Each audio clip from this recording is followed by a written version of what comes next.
adaptation through agroforestry. Our first speaker is Albertina Philippus. She's going to give us an overview on the agriculture and forestry sector in Southern Africa. Now, just quickly about this lady called Mrs. Philippus. She has a master's degree in natural resources management. She's currently a lecturer at the International University of Management, Center for Environmental Studies, and she's a consultant in the environmental sector. She's an avid wildlife photographer, and she's passionate about botany. Ladies and gentlemen, help me welcome Mrs. Albertina Philippus. She's got exactly 20 minutes, and I mean it.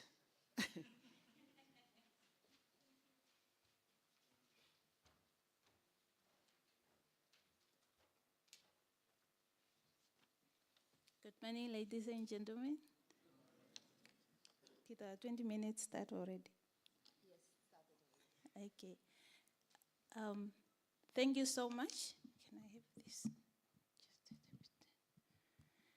Okay, as I was introduced, I am Albertina Philippus, and my introduction says that I am very passionate about botany, which is vegetation plants. But for the sake of this presentation, I'm going to be as neutral as possible because I will talk about two sectors. Okay, one, I am passionate by passion.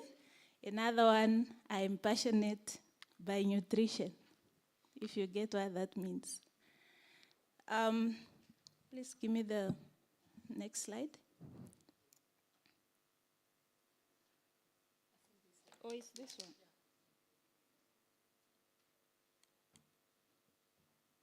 Okay, here. Does she? That? Oh, okay. This one. Thank you so much. This is the storyline of my presentation.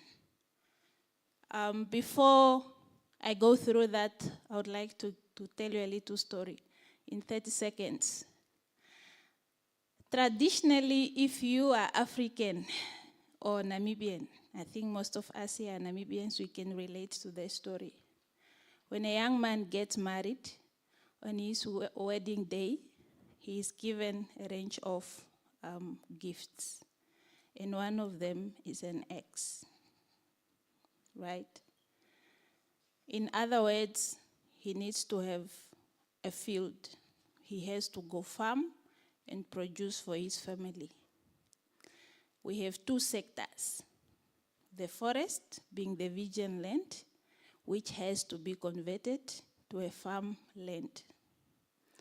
I am going to address this independently until the concept of agroforestry comes. So this means that we have to displace trees to produce crops. So please pack that one. In introduction, I will define the two terminologies, starting with forestry, which is a science or practice of planting, managing, and caring for forests, of which a forest is defined as an area covered by trees. And agriculture is another science or practice of looking after animals and growing crops for food production, in simple terms, according to the Oxford dictionaries. Now, when we look at these two sectors, they are very important for the communities that are living in rural areas because they support their livelihoods. It's also important for economic sustainability and environmental sustainability. This is because of forestry or agriculture provides food security and employment. We have a lot of farm workers. We also have people who are in the forestry sector, as we have heard about our keynote speaker from the ministry. He is a chief forester. He is employed because there is a forest. So both of these sectors are very important economically and environmentally. And if we look deeper into the forestry sector, there is what we know as ecosystem services, meaning that these are the goods and services that we get from the environment. In most cases, regarded as positive externalities, things we benefit from without even knowing that it is there for us. And there's a range of those ecosystem services. Some of them are tangible, that your timber, your medicine. If we remember correctly, the time of COVID, even in Windhoek, we're talking about rural communities, but in Windhoek, we're in those riverbeds looking for certain plant species for us to steam, right? So the environment of vegetation gives us ecosystem services such as medicine. Now I'm going to give an overview of agriculture, looking at Namibia and its neighboring country, because the objective of this presentation is to give the overview of these two sectors in Southern Africa. So charity begins at home. When we look at agriculture in Namibia, largely it is subsistence farming, meaning we have people producing food for themselves, and they may sell the surplus, if there is any, for an extra income. And this is also what we know as dryland farming when it comes to crop farming, because as we may know, for those that know, is that it doesn't rain from January to December here. We depend on seasonal rainfall. And we also have some sort of commercial farming, which is mainly cattle ranching, happening in the central part of the country. And we have a few green schemes congregated closer to the permanent water bodies. If we look at our neighbors, there, if you look at the geographic placement of Namibia, sandwiched by two deserts, that means a lot for our climate. And that also means that we have little arable land for farming. When we are compared to other countries that agriculture is more favorable, if you take Zambia, Zimbabwe, South Africa, and Angola. So they also have a range of subsistence farming to commercial farming practices, more lucrative. They have diverse crop farming, except for Botswana because they are as dry as us. They are more into livestock farming. And these guys even have the muscles to even export. We remember when there was an incident in South Africa where the citizens were looting or something was happening, and it was difficult for the trucks to be on the road. You could go in Spy and find nothing green on those wrecks. It's because we depend so much on them for imports of vegetables and other agricultural products. So they're able to export. Now, another sector, forestry. If we look at Namibia, please remember the story I told you before. We have less than 10% of forest cover. Namibia is such a big country, spanning over 800,000 square kilometers, but less than 10%, roundabout to be exact, 8% is forest cover. The ministry has made an effort to gazette a few community forests, 47 of them to date, and 3 state forests. But little is still known as to where is this forest. But the assumption is that it's somewhere in the northeastern part of the country, looking at the Kavango and Zambezi regions. So the researchers, we need to put more effort on that to see where is this 8%. And that is supporting local livelihoods. As Doufi was saying, the elders knew the benefit of trees. So they're doing some sort of a combination of the two. But in most cases, they live behind the trees that they can benefit from. In most cases, the fruit ones. The embe, for those that know, the jacoberries, and those that can give them shade. The rest has to give space for agriculture. That's an unfortunate situation. And our forest sector is threatened by clearing of land for agriculture and illegal timber logging. people are still harvesting forests for timber in this country where you only have less than 10%. Okay. When you look at our neighbors, again, due to high rainfall, high favorable conditions compared to an arid, hyper-arid country like us, they have substantial forest reserves. And I'll speak to that in a bit. However, these forests are also still threatened by deforestation because there has to be a displacement of a forest for agriculture to take place. Agricultural expansions and charcoal production. And if you look at countries like South Africa, the forest reserves are more commercialized and they are able to have plantations, they got certifications, and they are able to trade more sustainably. I apologize for the lighting, but this is a vegetation productivity raw map of Southern Africa from this year. Is March 2024. And clearly you can see where it's green, that means you have high vegetation productivity. So as I was explaining, as Namibians, we are sitting somewhere in the southwest here, and you can see that as you go away from us, more vegetation productivity is coming up. So that is what I was explaining, that they have more substantial forest reserves. Now, I'm shifting gears to the impacts of climate change, with an assumption that we know that climate change is a long-term average change in climate patterns or weather patterns over a long period of time. And an average period that we use is about 30 years to ascertain that, yes, there is indeed a change. We tend to confuse climate change with climate variability, and that is also why we are unable to adapt. Because back in the years, we knew that it may not rain, but it will rain.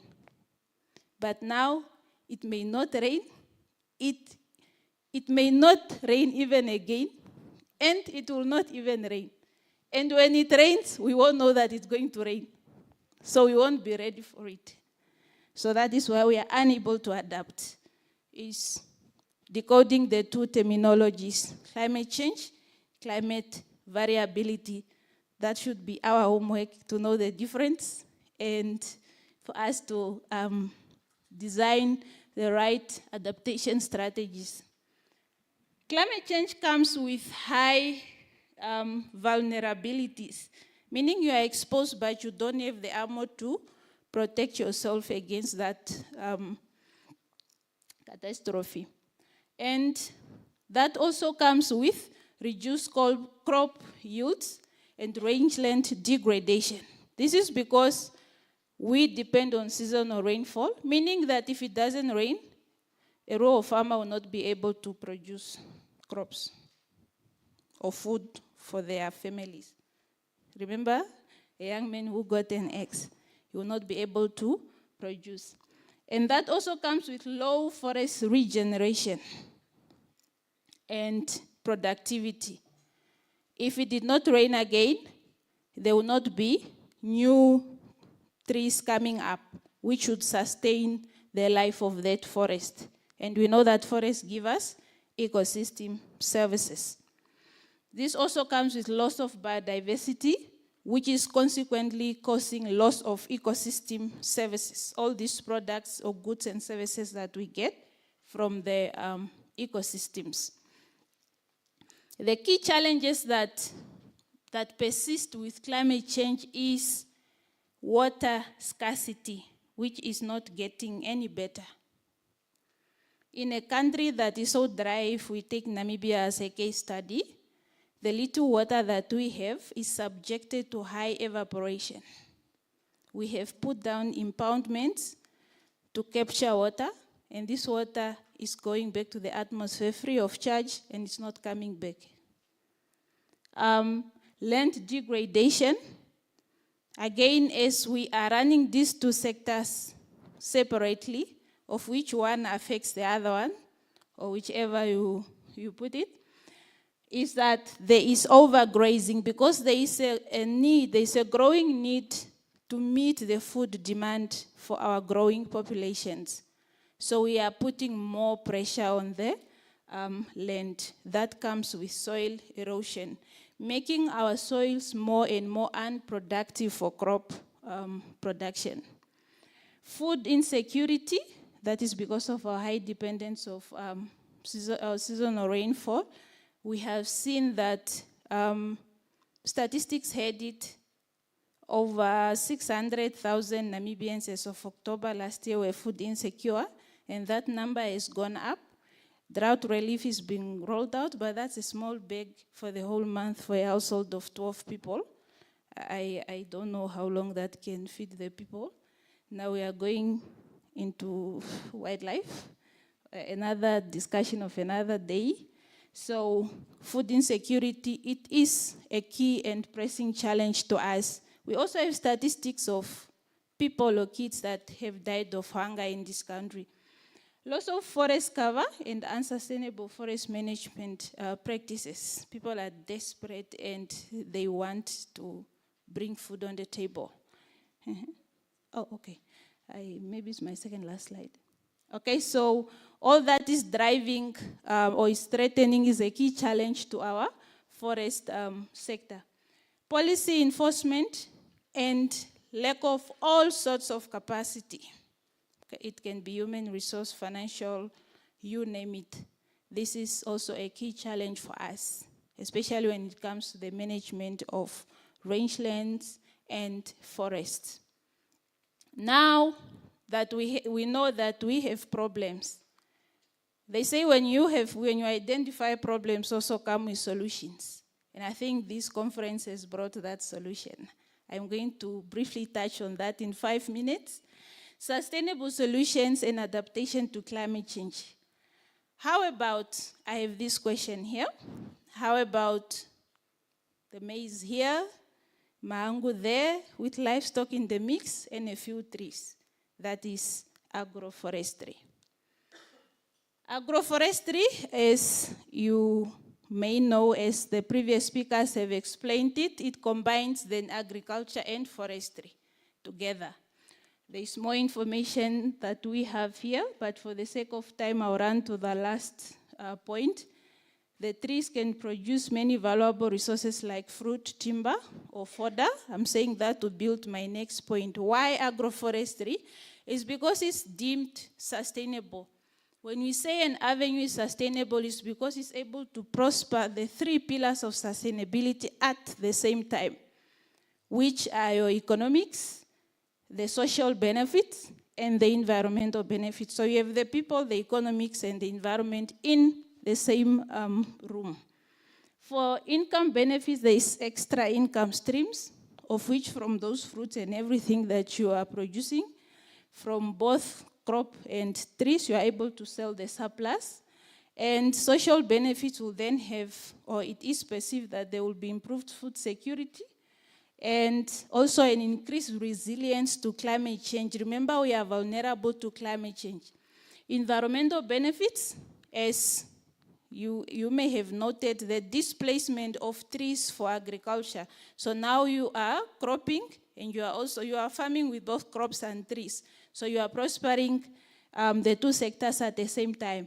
So that can help us with combating soil degradation and also increasing our carbon offsetting or carbon sequestration, therefore mitigating climate change and also putting you in a position where you can accumulate carbon credits and possibly enter the carbon markets. My take-home message, as I have 1 minute left, stealing from her time thing here, is that in the light of climate change, agriculture and forestry in Southern Africa holds the key to a more resilient and sustainable future. By embracing innovative practices like agroforestry, we can not only safeguard our livelihoods and food security, but also protect the ecosystems that sustain us. Together, we have the power to adapt, restore, and thrive. These are some of the sources that I have consulted, and thank you so much.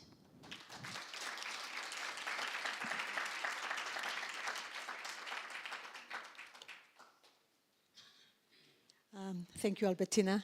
That was Albertina setting the scene just to bring us into context in terms of what this terminology means and what she's envisaging, what we can do. Now, she saved us 1 minute. I'm keeping all that 1 minute. I'm not selling it to anybody because I need it. Our next speaker will be talking on climate change. How is it threatening food systems? And our speaker there is Dr. Wanga. He is a lecturer at the Namibia University of Science and Technology, focusing on plant and breeder. Just quickly to say that he believes that research programs that are integrated and harmonized on crop improvement and soil management are key strategies to address global challenges in food and nutrition security, sustainability, and economic development. Ladies and gentlemen, help me welcome Dr. Wanga.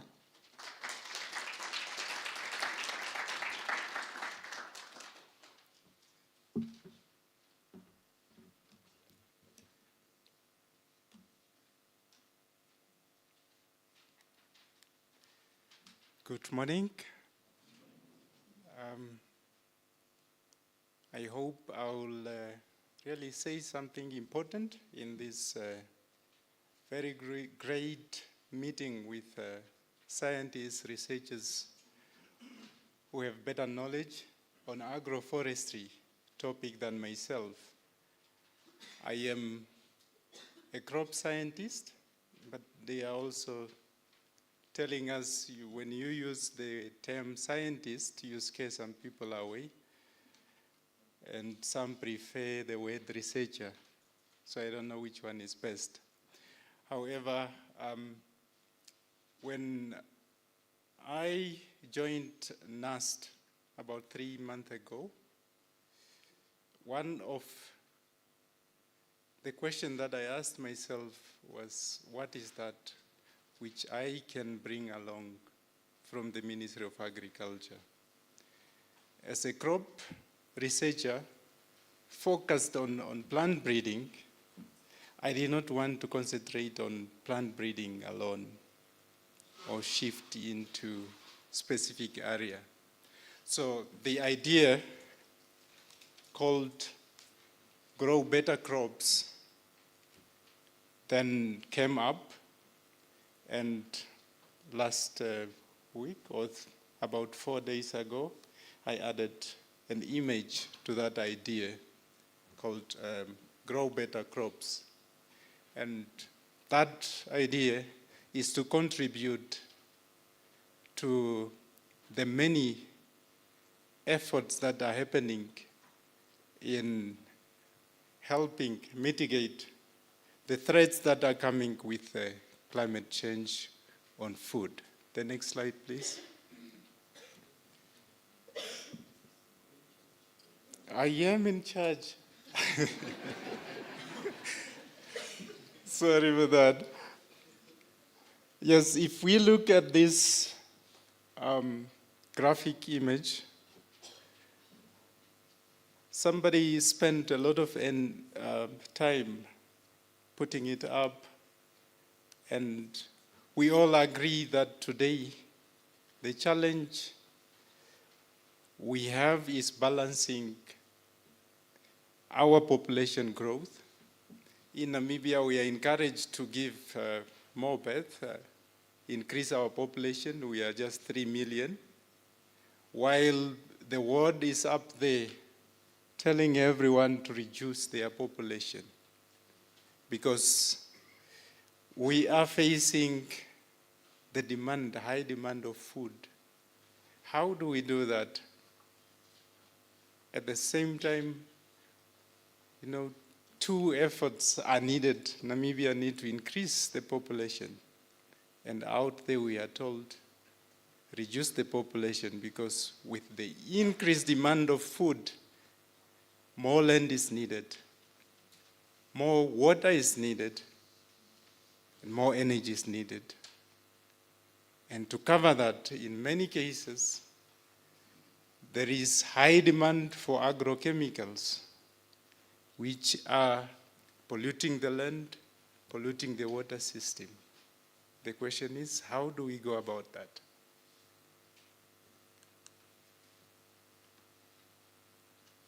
Food system, as we have it now, is the three components. One is, where do we produce? Who is producing this food? How do we get it to where it's needed? And who is consuming it? In what form? What quality? Whenever I come to Windhoek, I don't like staying in Windhoek that much, because there is a lot of stress here. I love it in the farm area. I ask myself, you see, when you come and stand just at Katutura, you will see informal settlement increasing, and you wonder, what are these people eating? Where is the food coming from? If unemployment is so high, how do they get food? When we have now elderly left in the rural area to produce food, at the same time, we have young people migrating from rural areas to cities. Now, the issue of increasing food production, with who are we living in? And now there is high demand of fancy food, different diseases that have come in. There is, it's just complicated. It's different when I'm at the village. You have options, especially during rainy season, around February, March, April. You have choices, which is different in the city. But that is a question to answer. But it's a very complicated. In all, our food system is under threat. 100 years ago, it was not a problem to get land. 50 years ago, or 20 years ago, I am from the Kavango region, it was very easy for you to leave one field that you have been cultivating for a while and clear up a new land. But now, almost every month on news, there is a community going around destroying fences, because now there are new effort. Everyone wants to grab a land to himself or herself. What does that tell us? Land have become a limiting factor to food production, and we are forced to cultivate food in the same land area over and over. But what we know is that our current production system does not regenerate itself to continuously provide us food. The question is, how then can we meet the demand of increasing food? So we are forced to look at, one, the availability, accessibility, and affordability. And then the resiliency for us to continue having this food. We have people that are no more concerned about, the quality of food that they eat. But just its availability is a problem.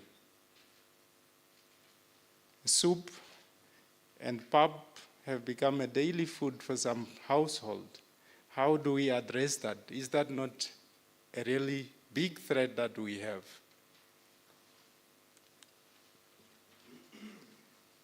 how do we interact this, or how do we balance these three parts of food industry, where we have one, which is climate, two, the economy. Everyone wants to live in a good place. Nobody wants to live in a informal settlement with a very unhealthy living condition, whereby grown-ups with their children and grown children living in the same house. Nobody wants that. That needs economic shift. And then the health, we are dying or having health implications because what we are eating or what we are not eating. If we are eating, we are not eating rightly, or we are not eating at all. How do we balance that? At the same time, we are warned that the major crops that we are consuming, as of 2002 prediction with maize, that the yield potential will continue going down. By the year 2059, our potential yield will be almost half of that of 2000. The same as in the year 2029. This applies to wheat and rice. So with the increase in temperature, extreme temperatures, sometimes cold, and the other times it's very hot, and the soils that we are destroying, and the continuous incidence of drought, flood, sometimes in North Central, it has become a challenge. How do we respond to that? The predictions is showing that just by year 2050, I think this is the world prediction. For Namibia, I am not sure if the government is not supporting people with reliefs. How could we handle that? Could we really make it? This is world prediction, but that, by this, our production versus the population, we will not be able to feed ourselves if we do not change the quantity of food that we are producing. So all these are questions that comes to you researchers, to all of us. I was asked by my students, but all of you, lecturers, researchers, we are just here talking about problems. None of you are bringing solutions. And who will bring solutions to us? So I also learned from them that, then let us, all of us, bring solution to that. So in my thinking, grow better crops, which is an integrated system that focuses on having better crops that are designed for a sustainable or regenerative agriculture should be adapted. Why is agroforestry not working? Mainly is because the crops that we are trying to grow here, they were bred for monoculture. They were bred for the utilization of pesticide, herbicide. And now we are forcing them in a different cultivation system. We need to start from there. If we want to grow crops that are to be grown in a mixed system, we need to select plants that can grow with some level of shade, with some level of competition, and that are resilient to pests and diseases. Because the other crops that are existing in the market were designed or selected with the help that you apply pesticide and herbicide. Therefore, plant breeding become one of the key areas that we need to focus on. If we are not investing in that area, we will not have plans for the system that we want to develop. This is a screenshot from my thesis. My PhD thesis was mainly selecting for drought resistance. And we looked at some of the key traits that we can look in a variety. In Namibia, we grow crops all the way from October in the Zambezi region and expected to be harvested in May. But the varieties that we have, are we having varieties to cater just that grow period? I don't think so, because I haven't seen them or heard them. We have so much diversity in land type, fertility. Do we have varieties designed for that? If not, who will design them for us? Who will develop them for us? If not ourselves. If we are not developing them, then we will remain with the problems. Investors, these are some of the serious areas that need to be taken care of. Policymakers need to look into that and say, we cannot, the number one input in farming is your seed. You don't have seed, you don't have agriculture. So let's start from there. All right, thank you so much. And another part is that we are in a dry country. Our farming systems or our land preparation system does not allow water retention, conservation of land. I looked at this from the internet, it's not my own, that even when the current system, even when we get water, we know that we have a prolonged intra-rain season drought. We do not have a system that can hold water for a long time. One of the methods that was developed by a farmer is this technique called a ZIPIT in the Sahel. ZIPIT combined water harvesting and concentration of nutrients in one area. If we cover the soil that is not exposed to the soil, to the sun, at least it will conserve water for a while, and that will enable us to conserve water and maintain nutrition quality. Our effort with the help of the International Atomic Energy, we have acquired water monitoring system called cosmic ray neutron sensors that monitor moisture at a larger area, about 20 hectares. And with point-by-point data collection, we can then link this to any technology that we would like to develop on water conservation. As I mentioned, any system needs its own varieties. Also, we need to look at planting time and design variety for this.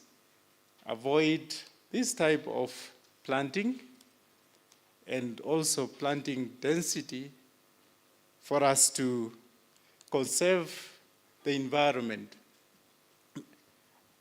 Also, we look at our tillage system, if we can if we can adopt minimum tillage, deep tillage is one of it, and contour plowing. Agriculture has been left to the elderly. Can we make it more attractive to the youth? We cannot make it attractive if we are not involving the gadgets that the youths are using. So for us to make it attractive, let us make it youth-oriented. So with the remote sensing, data analysis, we can then bring it to precision agriculture, including agroforestry. We have now biotechnology at our disposal. Why should breeding take long time? Like this priest is a priest who took it on himself to develop the mentally law that we are still using. If the priest did that, why not us? We can also bring in conservation, conventional breeding. We have good materials from the Namibian wildlife. Can we bring them in the cultivated crops for us to increase the yield and also adapt systems that conserve water and develop drought-resistant crops, which, since we are in a desert. I don't know your stand on GMO, but I believe GMO that is based on nature, it is okay. With data, we can manage to develop varieties that are good for our environment. So my apology, I went too slow. That is the last slide. It is developed from Namibian variety. Thank you so much.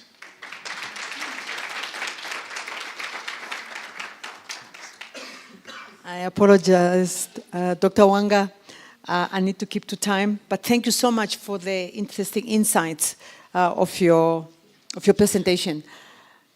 In September, I had an opportunity to be in Europe, and somebody whom I was staying with there told me that they pick up on the news that Namibia is seriously affected by food insecurity. People are actually going hungry.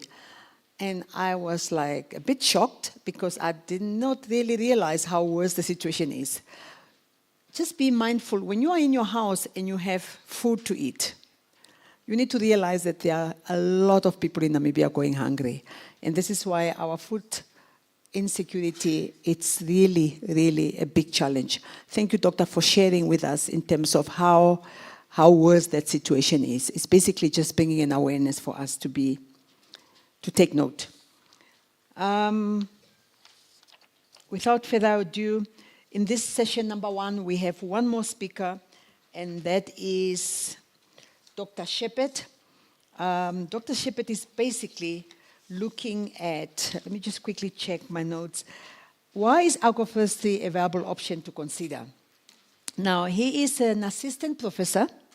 He is also a chair of the Forest Growth and Dendroecology at the University of Freiburg in Germany.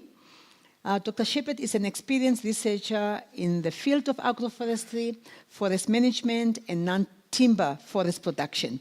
He is working primarily focuses on sustainable forest management practices, climate change, adaptation, and the optimization of agroforestry systems with a focus on practical solutions for management. Ladies and gentlemen, help me welcome Dr. Shepherd. While he's coming, Dr. Shepherd lost his suitcase, so let us just all pray for him to get his suitcase back. Thank you. Yeah, that was going to be my opening comment. I apologize for the casual attire.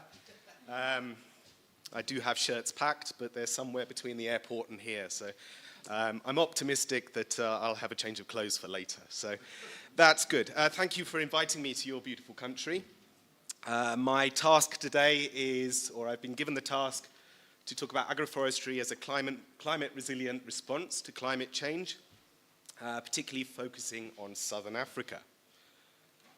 So I thought, first of all, I would just tell you why I'm here, or try and qualify why I'm here speaking to you. I've been studying agroforestry systems for a while now, since 2012, both in Europe and on a global scale.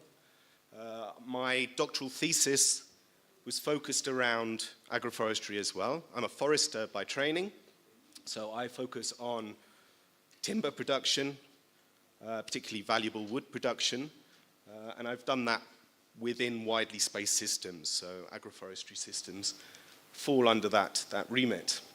I spent 4 years coordinating a large agroforestry project that was based in Southern Africa, so I have some insights. I know there are people that have more expertise on the ground here, have some insights maybe to the local situation.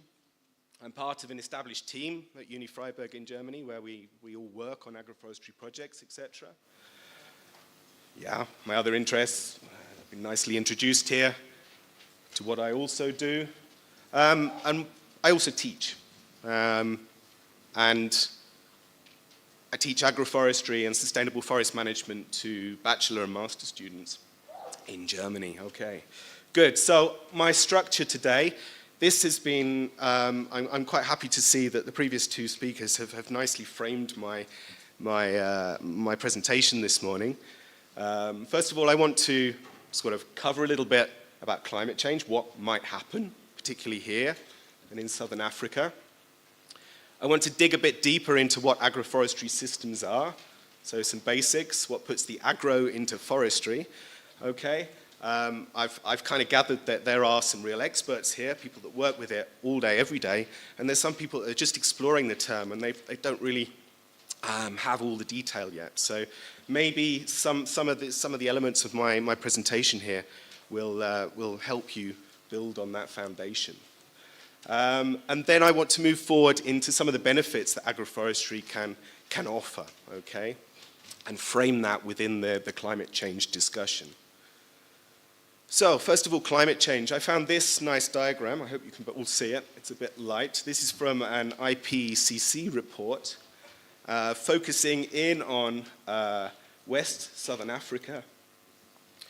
And yeah, what did they identify? They basically said here in this region, things are going to get warmer, they're going to get drier, and we'll have a lot of problems associated with that. Okay. Just to point you, sometimes I don't know, maybe it's a bit scientific. So I've tried to distill the idea of each slide into a little take-home message. So that's usually in orange, just somewhere on the slide. So you don't necessarily need to look into the detail if you don't want to. Okay, so drilling into that, increased air temperature. These are these famous climate stripes. Okay, temperature change in Namibia. Nicely downloaded this from the internet. This is not my data. But what can we see? Over time, we've had rising air temperatures. Okay, so as we all know, since the 2000s, we've had many, many years where we've had above average air temperature. Yeah? So this is worrying. There is a trend here.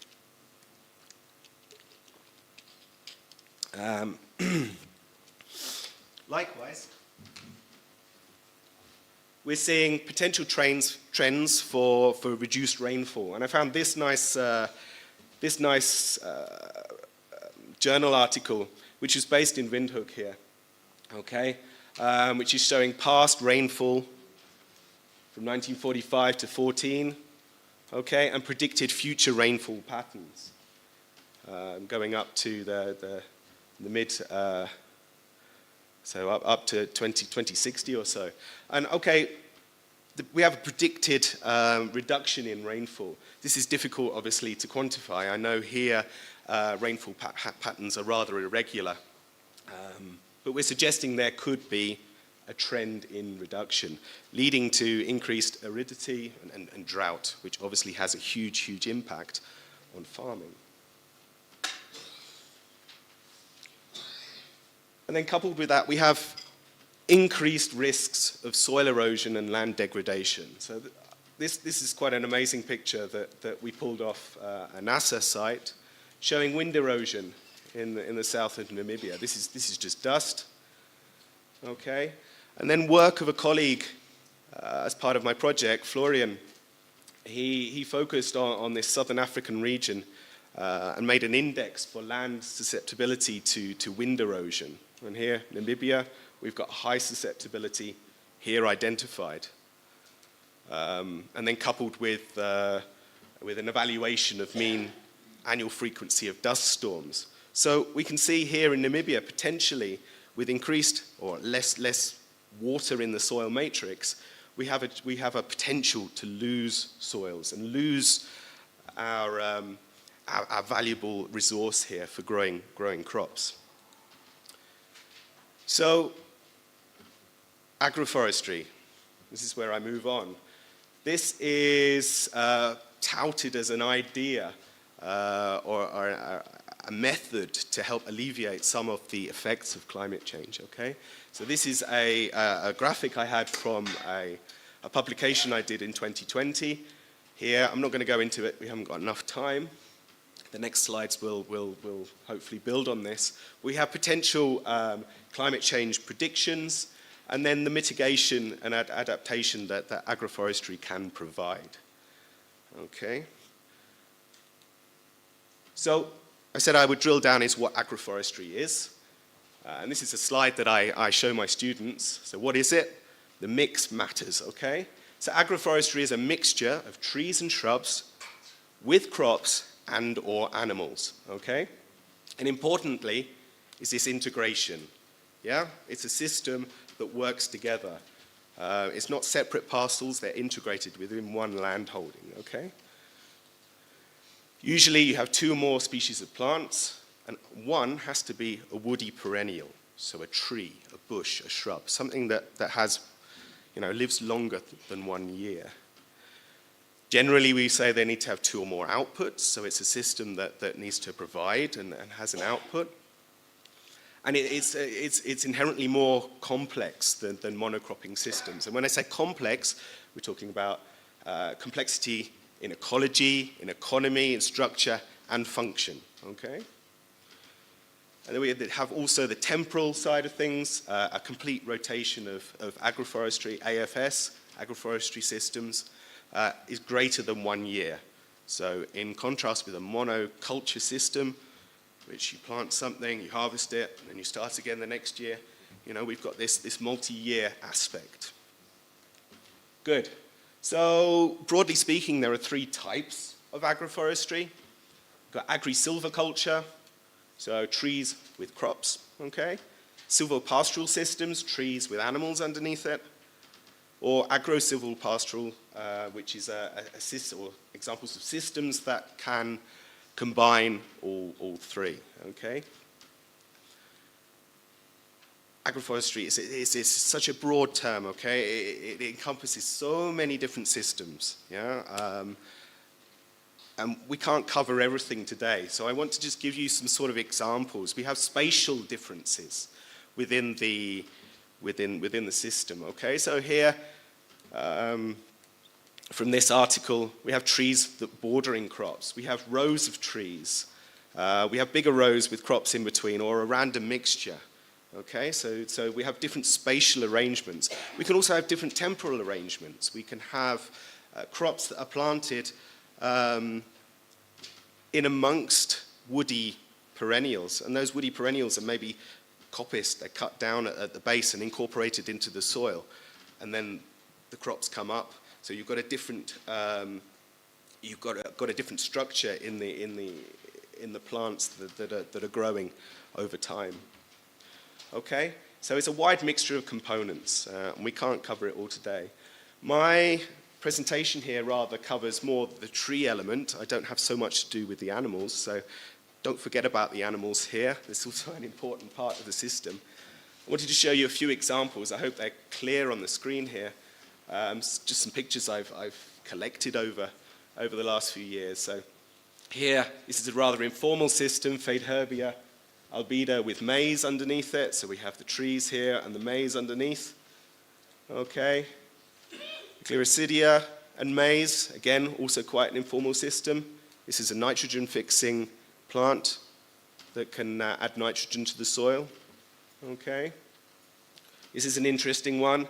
These are rows of pears with a casuina windbreak, so we can actually have trees with trees. Trees can be the crop as well. So don't always think of maize and other annual crops. This is agroforestry as well. Another example very similar to the Gliricidia, Tephrosia. It's also a nitrogen-fixing species. And here, I always throw this one in to sort of confuse my students a little bit. I ask, well, is this an agroforestry system? These are blackberries in pots with an alder windbreak there. And I say, well, is this agroforestry? And they say, no, they're in pots. They're not in the soil, you know? I say, no, but it is. This windbreak is having an effect on the crop here. So this is still an agroforestry system. And that's what I want to show you, is that it's quite broad. And the definition can be rather bent to your needs, okay? It's the combination that's important. How are we doing on time? 10 more minutes. We can do that. That's good. Little bit about agroforestry research. It's increasing, okay? So in the 70s and 80s, in the 80s, I think the term agroforestry was first officially coined. It's not a new system, we've heard that already. It's a very ancient system, but it was sort of refound. And since that time, people like me, we've made a living researching it because we believe that it's a good solution. And in that research, we've been able to maybe suggest better ways of employing it. And then looking at the research that's been done in the 1990s, this is just from a science database, a publication database. And we can see in the 1990s, mostly agroforestry research was done within the agronomy fields and within forestry. And then here, moving towards 2020, we have less traditional fields that are looking at agroforestry and many more different areas that are implementing and looking at agroforestry as an answer here. So environmental sciences, plant sciences, soil sciences. So this shows the amount of people and the complexity that are involved within the study. And then to link it to the climate change, I also did a search. I just had the keywords agroforestry and climate change. I was interested to see how many people are linking it. And we also have this curve here. Yeah? Over time, more researchers are looking at agroforestry in connection with climate change. So I think in these last 2 years, we've had nearly 500 papers published each year linking or talking about agroforestry with climate change in the title. I find that quite interesting to see that trend. It's obviously important. So I spoke briefly about the project I was involved in. It ran for 4 years, and we were looking at agroforestry in southern Africa. It was funded by the German Federal Ministry for Education and Research.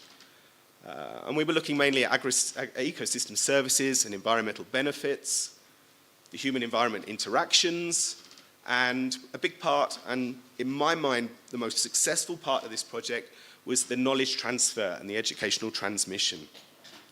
Aside from all the research and the science that was done, we were able to facilitate lots of young scientists to do research in agroforestry systems. We were able to move people around the world to do work, their own thesis work, master thesis, bachelor thesis, etc. We were able to sort of help the next generation of agroforest scientists. So I'm quite proud of that. Good, that's the structure. We don't really need to go into it, but maybe this shows the complexity of, the project structure was quite complex, but agroforestry is also very complex. Good, I'm aware of the time. So what can agroforestry offer? It's often used or touted as a strategy for mitigation of climate change effects. And there are multiple benefits. As I said previously, ecosystem services, influence over crop production, and with that, positive impacts on rural livelihoods, or we say livelihoods, yeah? Provisioning and income generation. And the rest of my presentation this morning is just going to be focused a little bit about the publication that I did in 2020, which nicely lays out some of these benefits. So I was really very happy to see that Albertina was using my diagram that I put together, my summary diagram. So I don't need to go into too much of this to really say what's in here.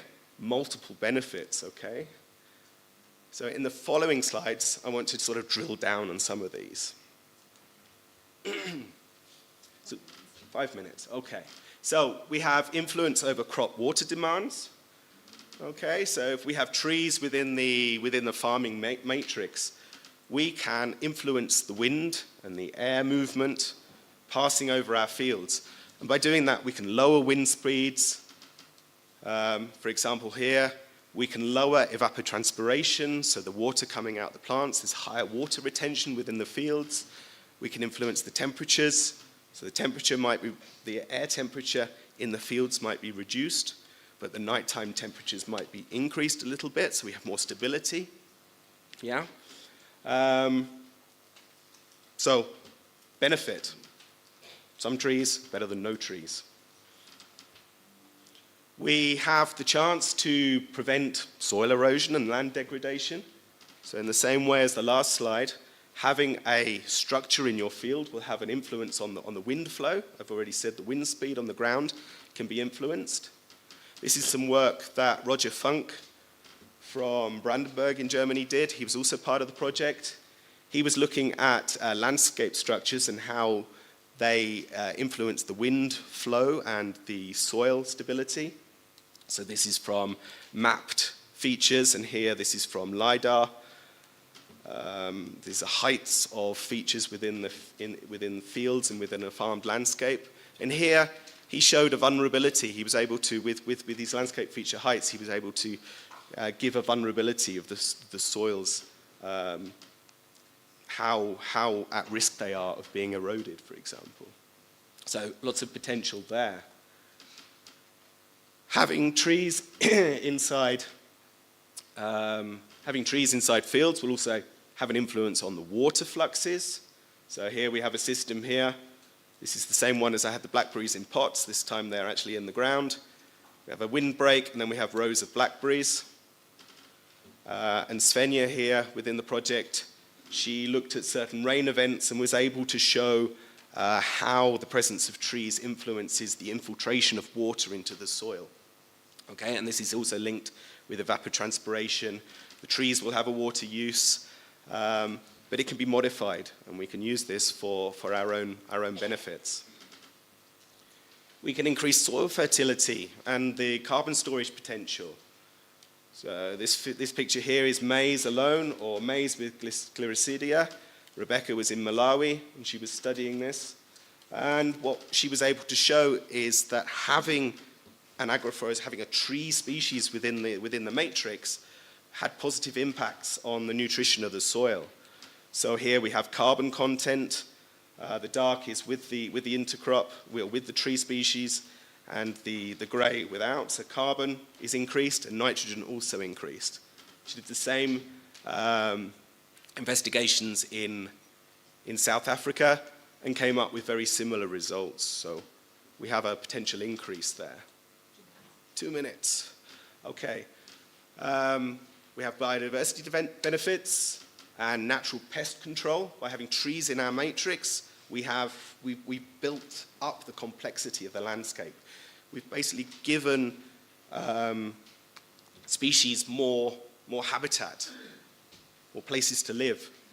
So here is a field without any trees, and here a shaded site with trees, and here there are more antagonists, more insects, etc., that can be used for natural pest control.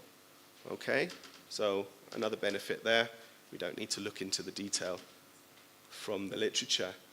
by literally having trees within the matrix, we have the potential to increase the carbon. Yeah? Trees store carbon. And for example, from work we did in South Africa, where we harvested windbreaks and weighed each individual tree, we can show per tree what the carbon storage might be based on the size of the tree. And on this data, we can suggest how much carbon would be stored within an entire windbreak. So we can have a per kilometer value, for example. So these are all interesting ways that we can utilize. Oh, she's standing up. Must run. Okay, I'm almost done. Lastly, we have enhanced provisioning capacity. So this is one of my research site playgrounds in Germany. It's an alley cropping system. Here you can see we have trees with an alley in between, an intercropping area. And we have lots of potential for growing or producing other products, okay? Whether that's understory plants, tree parts, leaves, bark, sap, etc. Animal products, so honey is a good example there. Fruits and nuts from those trees. Fungi from the trees or on the trees or within the buffer strips below. Or even the timber itself, okay? So all I wanted to show there is there's lots of potential, okay? Good. So this is my last slide, my summary. Is it a solution? I don't think it's a complete solution, but I think it's a valid response.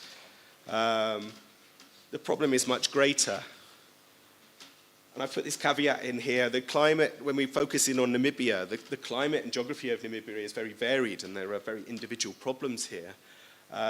So location-based solutions are needed. Maybe what works in one area will work fantastically, but you go a few hundred kilometers in another direction, it's not going to work in the same way. So you need to look at what you've got in your particular area to see what might work for you. Okay? There is scope for adoption and spread of these concepts. In my opinion, one tree is better than no trees. Okay? And with this, we have a potential to create climate-appropriate mitigation effects for improved yields and future prospects. Good. Yeah, that's it. So, thank you very much. Thank you. Okay, I need to do this so that we can just allow everybody to talk. Jonathan, you said we shouldn't forget about animals. Now, if I have to tell my grandmother that the agroforests are saying you should keep your cattle or your cows out of your field, she will have a heart attack. With regard to their experience on agroforestry. Questions? Do we have a roaming mic? Okay, we have one hand here, another one here. Okay, in that order. There, here, and then at the back. Okay. And then there. Please be short and to the point. Madam Chase, first I've got to ask, how many questions do I have? Can I ask? I think to be fair, only one for starter. And okay, one for starters. Yeah, okay. just one for starter. I'll basically start with the most important one, which is actually for all three, which is urbanization, rural to urban migration practices and discussions. Because obviously the important point that Mr. Wanga showed out was literally the expansion of informal settlements. Now this obviously means there's a lot less people that you can train and share knowledge and capacity development in rural areas. How does that specific important resource, human capital, play a crucial role in the particular presentations that we saw just now? And I'm sorry, guys, I am Dwight Links from Eagle FM, so I just have to identify myself, sorry. Yeah, that's very good. Can we have the mic here? Speakers, can you please make notes? That's between Albertina, Dr. Wanga, and Shibet, just to have the first questions, and then you can respond. Yes, go ahead. Okay, please identify yourself. And thank you. I'm Intelligent Katre, Secretary of Legal Affairs from the Student Union of Namibia. And I'm very much motivated by the points that were made on the climate change. And it helped me orchestrate the question. The planet has been breaking records of the CO2 production since 1950, or per se since the beginning of the industrial era. It has been rising since, and we have been burning more and more fossil fuels like coals and oil, which releases CO2. But we have been doing this in order to light our factories, airplanes, cars, and more. And the rising temperature is happening at a very high pace, which the effects are triggering different things. For instance, springs is coming earlier, which leads to shorter winters and longer summers. And so the question is, what is the prominent idea or methodology that can be adapted in order to slow down the rising temperatures or by reducing the production of CO2? Since climate change is the major motivation of today's program, so what can be done in order to avoid the catastrophic effects? And just the last point. What point? We've got just one point. Sorry. Okay, thank you. Can you just give the mic to the next person there? Thank you. Please Okay. just keep it to 1 point for now. Okay, my name is Michael. I actually just want to, I'm not sure one of them have to answer this. Yeah. We are talking about shortage of rainfall because that lead to food insecurity. We have too many rivers. We have a sea. The process of desalination, maybe can somebody explain to me what prevents us from doing the process of desalination? Is it the money that we don't have a country? Let's find out from If them. not, are we not supposed to start up saving up money for that if it's too expensive? Okay. Because it's something that I've been asking for many years, but up to now, Nobody have satisfied. river and a sea, Okay, but still. we'll find out. There's somebody here amongst the people who can tell us about desalination. Yes, at the back. And then that will be the last one for this round. And then we'll take another round. Thank you. My name is Joab Ngai, representing Fair Climate Network from Kenya. I would like to hear about some of the mechanisms that practitioners of AFS can put in place to combat challenges of the coexistence of trees, food crops, and animals. As you may realize, for example, the trees can bring a challenge of, for example, shade to the food crops. Some animals can be regarded as pests for food crops. Food crops may need, for example, pesticides that could be harmful to the animals that they are coexisting with. What are some of the mechanisms that we can put in place? Thank you. Because the system is very complex. Yes, go ahead, sir. Hello, my name is Patrick Worms. I'm the president of the International Union of Agroforestry, and I work for C4 ICRAF. My question is for Veripura, which I hope she's still around. Who's that? Veripura Mukua from the Mukwa. Capricorn. Yes, she's definitely here. Ah, there you are. You spoke about wanting to create a desert-based economy to help build entrepreneurial skills. My work across the drylands of the Sahel have convinced me that this is absolutely foundational to help development along. What, in your view, are the key stumbling blocks that are preventing the youth from those areas from acquiring these entrepreneurial skills, deploying them, and using them to restore their landscapes and therefore the livelihoods of their communities? Thank you. It was a mouthful. Did you get it? A bit? Yeah. You can engage with him more, but if you could just have to say something about that particular project, if you could just look at it up. But some of your colleagues are here. They can also respond. Okay, my speakers, in any order, you can just come up here or standing there, and just give your comments on some of the questions, if you may. Okay, so I just made some brief notes. I'll go in reverse order. Yeah. So there was the trade-offs, how I didn't go into too much detail about some of these conflicts. So you were saying about shade. This is a big issue. Introducing trees into the crop matrix obviously has an influence on the crop yields.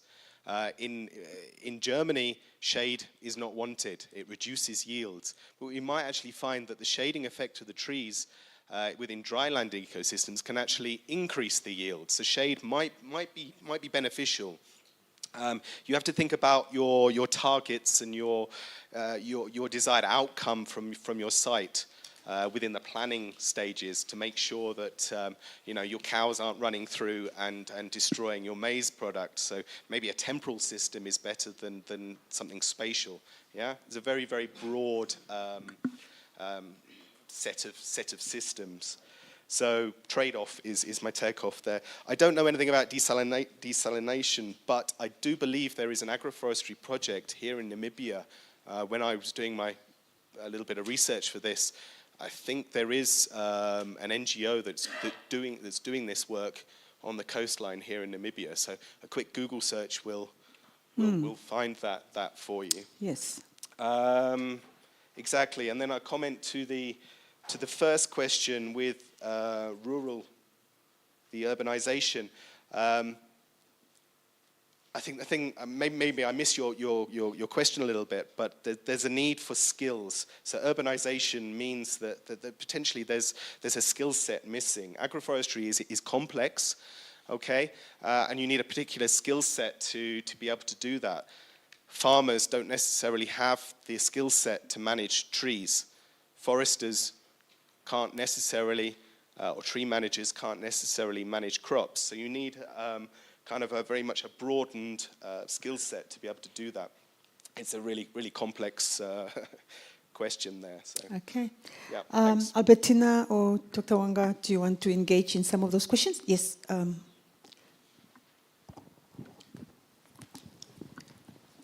Well, thank you very much for the first question, which is the effect of migration to urban area. One of the disadvantages of agroforestry, which we did not mention here, is labor. Most of the work that you do there, you have to do it by hand. And labor intensity requires youthful bodies.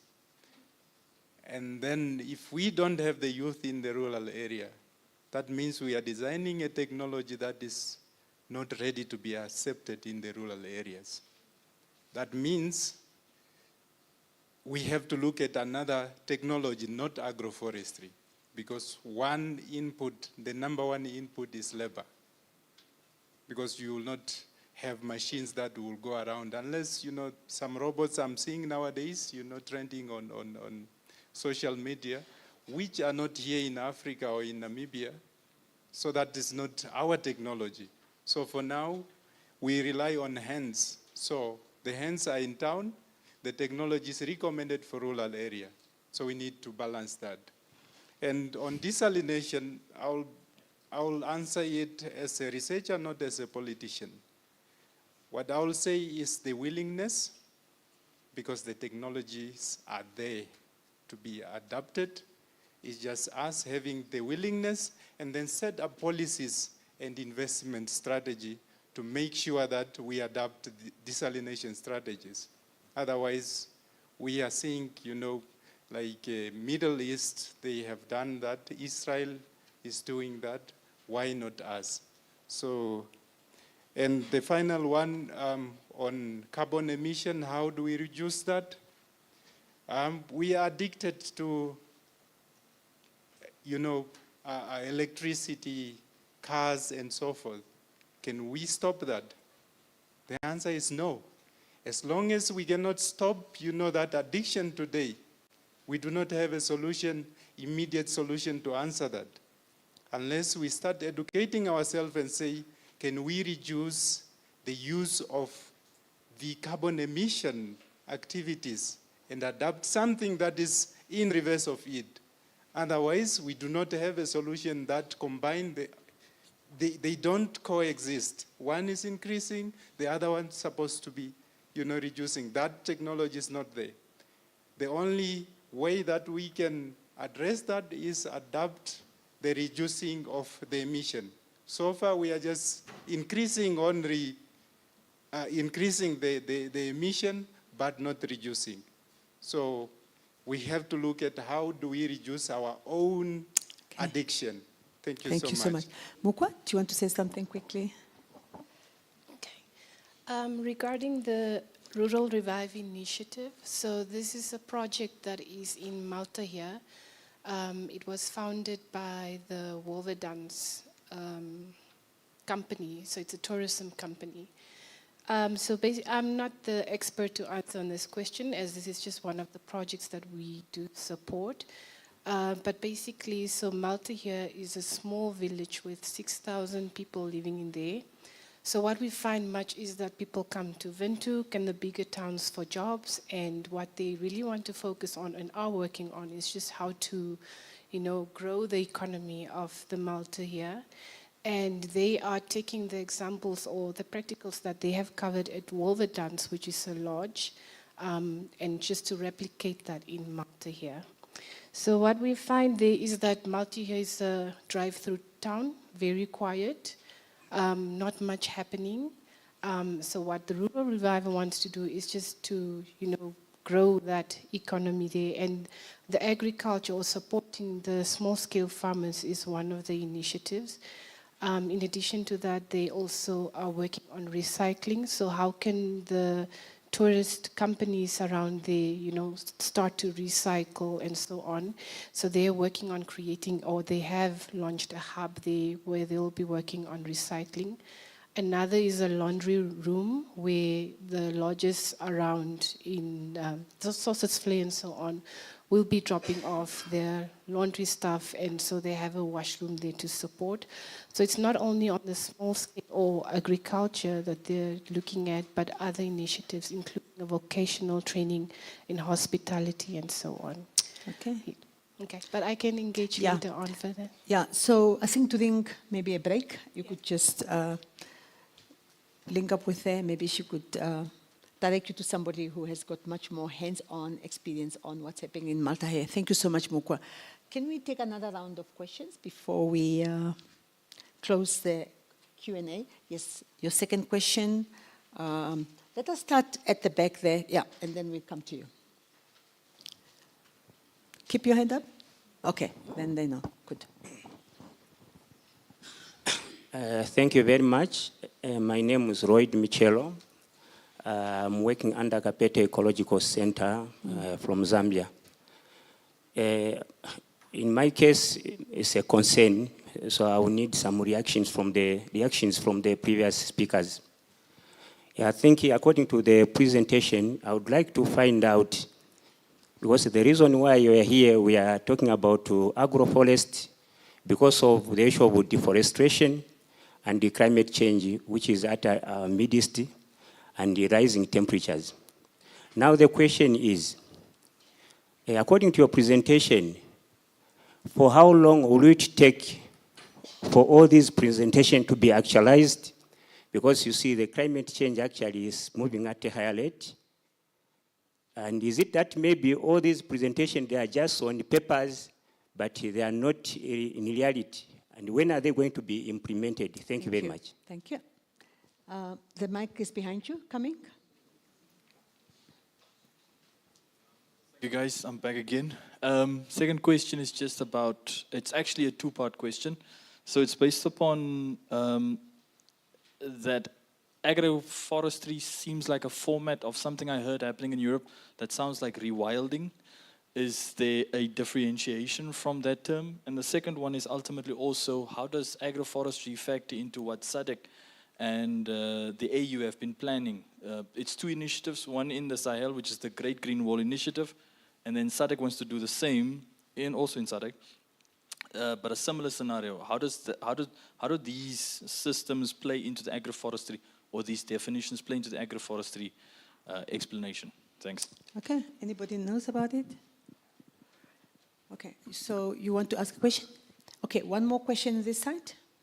Probably that will be our last question, and then we just round off session one. Here, right at the front. Actually, mine is pointed to the Minister of Environment. One of the presenters said that in order to feed the population, we need land. So how strict is the ministry in keeping land at a larger scale, since the politicians are speaking of developing the country means of turning small villages into bigger towns and cities? So how strict is the ministry into providing us with a large amount of land, and how are they preventing deforestation as well? You mean individual land or land to who? Now land to produce food, and as well as individual land as well. Oh, okay. Yeah, for farmers, per Oh, se. for farmers, okay. All right, that's our last questions. Anybody, this is not strictly to the speakers. If there's anybody who's got information, please share with us. The questions from there, he mentioned things which I've never heard about. You can try? Yeah. Can you bring them? Jonathan will want to give it a shot. Well, I'm no expert with rewilding, but rewilding is the idea that on a large landscape scale, you are moving more to a close to nature approach. In some respects, I would say agroforestry is not close to nature. You're using the benefits, some of the aspects that a natural approach can provide, but you're very much engineering it to provide those benefits. So they're not necessarily at all aligned. But agroforestry can be on a much smaller scale as well. So, but I think you could have agroforestry systems within a rewilding approach. Because obviously implementing rewilding on a large scale, there are still going to be people caught up in that matrix that will need to provide for themselves. So there's certainly a place for an integration, but as I say, I'm not necessarily an expert there. The first point with the implementation, so some of the examples I showed you there, we set out to actually find out or look at systems that are currently being utilized. So some of the examples I gave there are not too theoretical. They are working examples. So it exists. The biggest struggle is the wider adoption, I think. So people coming out of the mindset of just growing monoculture crops and then saying, okay, I want to broaden that. Okay, so it's a wider adoption. That's the biggest struggle in my mind. Okay. Dr. Wanga wants to say something on the questions. Just to add on the implementation of what we presented here. Partly yes and partly no, and when will we get this in order? I will start with probably if we don't do anything, we will never see agroforestry taking place. So it will just become, another conference that took place in Windhoek and it ended there. So it is up to all of us, collective effort from different, stakeholders, different disciplines to come together. I think that is the effort and the reason why we are here, that we interact from here. The small contribution that we will provide here will make this happen. Just like, we lack basics here in Namibia, including seeds we are getting from Zambia. So why can't we pick it up from there?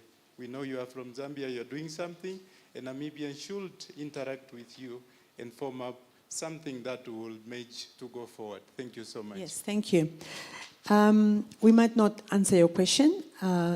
Probably that's a discussion for another day. I don't think we have anybody in a better position to answer the question on the land issue, but the land issue remains a critical issue to the Namibians. I think I appreciate the comment there in the sense that we're known to be talking a lot and doing little. But I think let us also give each other breathing space. Within the program, there will be some case studies within the Namibian context and probably somewhere else what has been happening in the agroforestry discipline. But I think we get the message. Let's talk less and do more. Okay, I think there was a sudden question here. Yes, or a comment. No, that was going to be a comment. Okay. But since you mentioned there is going to be space to be talking about what's actually going to be happening, what's actually happening on the ground, I will make that comment at that appropriate time. Thank you so much. Thank you so much. Guys, let us give us the end of applause. Session 1 is gone.